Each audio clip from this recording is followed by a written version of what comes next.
Hi friends, welcome to Faris home food. இன்றைக்கி நம்ம டேஸ்டியான சோயா ஃப்ரை எப்படி செய்யலாம்னு சொல்லி தரப்போகிறேன். இது ரொம்ப நல்ல டேஸ்ட்டாக இருக்கும். குழந்தைங்களும் இதை விரும்பி சாப்பிடுவாங்க. சோயாவே வேணான்னு சொல்கிறவங்க கூட இந்த மாதிரி செஞ்சு கொடுத்தீங்கன்னா ரொம்ப விருப்பமாக சாப்பிடுவாங்க. வாங்க இந்த டேஸ்டியான சோயா ஃப்ரை எப்படி செய்யலாம்னு சொல்லித்தரேன். வீடியோக்குள்ளே போய் பார்க்கலாம். வீடியோக்குள்ளே போய் பார்க்கறதுக்கு முன்னாடி நம்மளோட சேனலை சப்ஸ்கிரைப் பண்ணாதவங்க சப்ஸ்கிரைப் பண்ணிக்கோங்க. தேங்க்யூ. சோயா ஃப்ரை பண்ணுறதுக்கு ஒரு பாத்திரத்தில் தண்ணி வச்சுக்கோங்க. தண்ணி நல்லா சூடாகட்டும். சூடானதும் ஒரு கப் சோயா போட்டுக்கோங்க. நீங்கள் பெரிய சோயா போட்டுக்கிட்டாலும் சின்ன சோயா போட்டுக்கிட்டாலும் உங்கள் விருப்பம்தான். இப்போ நான் இன்றைக்கி பெரிய சோயா தான் போட்டிருக்கேன். நல்லா ஒரு 5 மினிட்ஸ் சோயா நல்லா வேகட்டும். ஒரு வாட்டி நல்லா கிளறி கொடுத்துக்கோங்க. 5 மினிட்ஸ் ஆயிடுச்சு. சோயா பாருங்கள் நல்லா வெந்துடுச்சு. இப்போ இதை நம்ம ஸ்டவ் ஆஃப் பண்ணிவிட்டு இதை நல்லா வடிச்சிட்டு தனியாக ஒரு பாத்திரத்தில் எடுத்துகிட்டு நல்லா தண்ணியை ஒட்டை பிழிஞ்சு எடுத்துக்கோங்க. சோயாவை சுடு தண்ணியிலேருந்து எடுத்து பச்சை தண்ணியில் 2-3 வாட்டி போட்டு நல்லா வாஷ் பண்ணிவிட்டு நல்லா பிழிஞ்சு வடிகட்டி எடுத்தாச்சு. வடிகட்டி எடுத்த சோயாவை ஒரு பவுலில் போட்டாச்சு. கொஞ்சமும் ஒரு சொட்டு கூட தண்ணி இல்லாமல் நல்லா வடித்து எடுத்தாச்சு. இப்போ இதில் 2 முட்டை உடைச்சி ஊற்றிக்கோங்க. நீங்கள் வெஜ்ஜாக இருந்ததுன்னா நீங்கள் முட்டையை ஸ்கிப் பண்ணிக்கலாம். நான்வெஜ்ஜாக இருந்தீங்கன்னா நீங்கள் 2 முட்டை போட்டுக்கோங்க.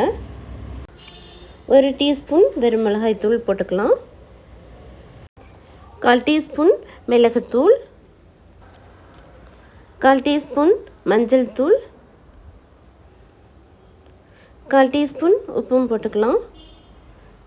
எல்லாம் போட்டு நல்லா மிக்ஸ் பண்ணி விட்டுக்கோங்க. நல்லா மிக்ஸ் பண்ணி விட்டாச்சு. இப்போ இதில் 2 டீஸ்பூன் கார்ன்ஃப்ளவர் மாவு போட்டுக்கோங்க. உங்கள் கிட்டே கார்ன்ஃப்ளவர் மாவு இல்லைன்னா நீங்கள் அரிசி மாவு கூட போட்டுக்கலாம். இப்போ நல்லா மிக்ஸ் பண்ணி விட்டுக்கோங்க. 10லேருந்து 15 நிமிஷம் நல்லா ஊற வச்சுருங்க. இப்போ சோயா பொரிக்கிறதுக்கு ஒரு பேன் வச்சுக்கோங்க. கொஞ்சமாக எண்ணெய் போட்டுக்கோங்க. ரொம்பவும் எண்ணெய் ஊற்ற வேண்டாம். எண்ணெய் நல்லா சூடானதும் நம்ம ஊற வச்சுருக்கிற சோயாவை போட்டுக்கலாம். சோயாவை போட்டதும் நல்லா கிளறி கொடுத்துக்கோங்க. கிளறி கொடுத்துட்டு ஹை ஃப்ளேம்லேயே வச்சுட்டு நல்லா சோயாவை ஃப்ரை பண்ணி எடுத்துக்கோங்க. பாருங்கள், இந்த அளவுக்கு சோயா நல்லா ஃப்ரை ஆனதும் இப்போ இதை ஒரு வடிகட்டியில் வடிகட்டி எடுத்துக்கலாம். எண்ணெய் கொஞ்சமும் இல்லாமல் நல்லா வடிகட்டி எடுத்துக்கோங்க. எல்லா சோயாவும் வடிகட்டி எடுத்தாச்சு. இப்போ இது ஒரு பக்கம் இருக்கட்டும். இப்போ ஒரு கடாயை எடுத்து வச்சுக்கோங்க. 2 டீஸ்பூன் எண்ணெய் ஊற்றிக்கோங்க. எண்ணெய் சூடானதும் 1/4 டீஸ்பூன் சோம்பு போட்டுக்கலாம். ஒரு பெரிய வெங்காயம் நறுக்கி வச்சுருக்கேன், அதையும் போட்டுக்கலாம். உங்களுக்கு கிரேவி அதிகமாக வேணும் அப்படின்னா நீங்கள் 2 வெங்காயம் போட்டுக்கலாம். நான் இன்றைக்கி ஒரு வெங்காயம் போட்டிருக்கேன். போட்டுட்டு நல்லா வெங்காயம் ப்ரௌன் ஆகிற வரைக்கும் நல்லா வதக்கிக்கோங்க. 1 டீஸ்பூன் இஞ்சி பூண்டு பேஸ்ட் போட்டுக்கோங்க. இஞ்சி பூண்டும் போட்டு நல்லா வதக்கிக்கோங்க. இஞ்சி பூண்டு அடிப்பிடிக்க வாய்ப்பு இருக்குது. அதனால் அடிப்பிடிக்காமல் இஞ்சி பூண்டு போட்டு நல்லா கிளறி விட்டுக்கோங்க. வெங்காயம் இஞ்சி பூண்டு வதங்கினதும் ஒரு பழுத்த தக்காளியாக 1 போட்டுக்கோங்க.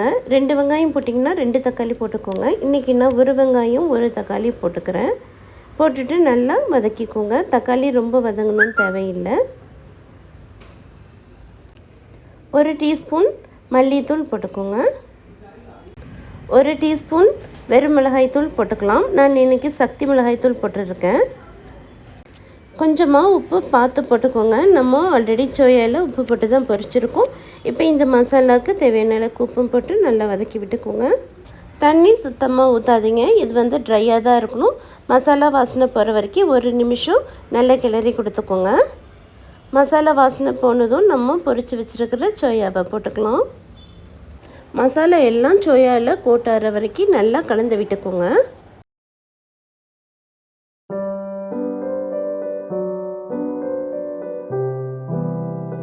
இப்போ ஸ்டவ்வை லோ ஃப்ளேமில் வச்சுட்டு 2 மினிட்ஸ் மூடி போட்டு விட்டுருங்க.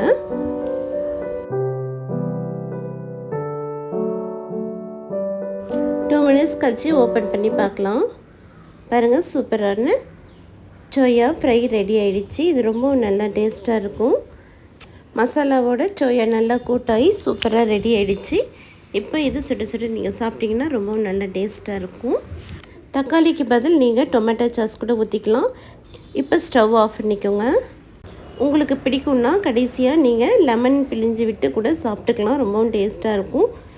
பாருங்கள், சூப்பரான சோயா ஃப்ரை ரெடி ஆகிடுச்சு. இதே போல் நீங்களும் ட்ரை பண்ணி பாருங்கள். இது எல்லாருக்குமே ரொம்ப விருப்பமாக சாப்பிடுவாங்க. இந்த வீடியோ பிடிச்சிருந்ததுன்னா லைக் பண்ணுங்கள், ஷேர் பண்ணுங்கள், சப்ஸ்கிரைப் பண்ணுங்கள். தேங்க்யூ ஃபார் வாட்சிங். பாய்.